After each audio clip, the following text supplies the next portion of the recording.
Sign কস tan এই মানগুলো 30 degree, 0 degree, 30 degree, 45, 60 degree মান মনে রাখার সহজ উপায়। রুট দিলাম, তার বাই দিয়ে 4 4 4 4 লিখলাম। এবার এখান থেকে শুরু করলাম 0 1 2 3 4। এবার দেখো 0কে কোনো কিছুতে ভাগ করলে 0 আসবে, 4 মানে 1/4, 1-এর রুট করলে 1 আর 4-এর রুট করলে 2 মানে 1/2। 2/4 মানে 2কে 4 দিয়ে ভাগ করলে 1/2 হবে। তো 1/1-এর রুট করলে 1 আর 2 রুট করলে √2 মানে 1/√2। আসলে কত? 1/√2। 3/4, 3-এর রুট করলে √3 আর 4-এর রুট করলে 2। এখানে 4/4 মানে 4কে 4 দিয়ে ভাগ করলে 1। এইবার এটা সাইনের মানগুলো তো আমি পেয়ে গেছি। সাইনের মানটাকে ঠিক উল্টো দিক থেকে লিখলে এখান থেকে শুরু করি 1, এটা পেয়েছি √3/2, এটা 1/√2, এটা এখানে চলে গেল হাফ, এটা হলো 0। তাহলে সাইনকে উল্টে লিখলে আমি কস পেয়ে যাবো, মানে উল্টো দিক থেকে লিখলে কস পাবো। এই সাইন বাই কস করলে আমি ট্যান পাবো। সাইন বাই কস করলে ট্যান পাবো মানে যদি 0কে 1 দিয়ে ভাগ করি তাহলে কত আসবে? 0 আসবে।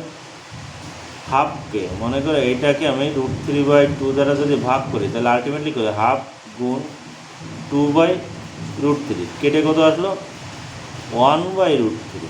ঠিক আছে, তার মানে এইটা হাফ 1/√3/1/√3 করলে 1 আসবে। √3/2কে হাফ দিয়ে ভাগ করলে √3 আসবে। কোনো কিছু 0 দিয়ে ভাগ করলে অসঙ্গত হবে। ঠিক আছে, এইবার চলে আসে উল্টানো কেস। সাইনের অপোজিট হলো কোসেক। কোসেক মানে 0-র উল্টালে অসঙ্গত।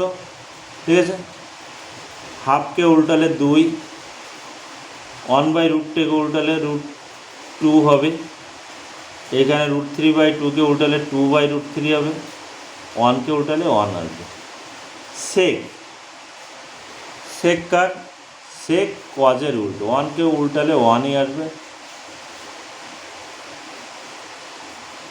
2/√3/2কে উল্টালে 2/√3 আসবে। 1/√2কে উল্টালে √2 আসবে। হাফকে উল্টালে 2 আসবে। 0কে উল্টালে অসঙ্গত হবে। ঠিক আছে, এবার আসি আমরা কটে।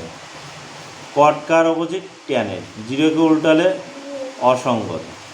কোনো কিছুতে 0কে ভাগ করলে 0 দিয়ে ভাগ করলে অসঙ্গত হবে। 2কে যদি উল্টাই তাহলে 1/2 উল্টালে √3 হবে। 1কে উল্টালে 1 হবে। √3কেও মানে কি √3-র নিচে 1 আছে, উল্টালে 1/√3 হবে।